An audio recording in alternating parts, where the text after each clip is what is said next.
ఏమైనా ఈశ్వరి కాంతి కూడా ఉంది. మీకు ఈషిక నచ్చవచ్చు లేదా సున్నితమైన ఈశ్వరి దైవికమైన పేరు కోరుకుంటున్నారా? ఈశ్వరి పునీత గురించి ఆలోచించండి. ఇంకా ఈషిత మరియు ఈక్షల ఉన్నాయి.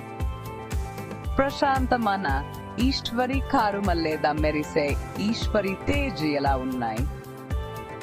అలాగే ప్రత్యేకమైన ఈద కరుమామయి వరి దత్త మధురమైన ఈశ్వరి వాణి ఉన్నాయి.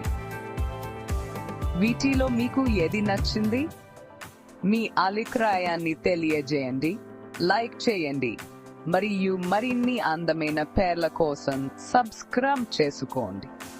మీకు ఈ పేర్లు నచ్చితే మీ కుటుంబం మరియు స్నేహితులతో పంచుకోండి.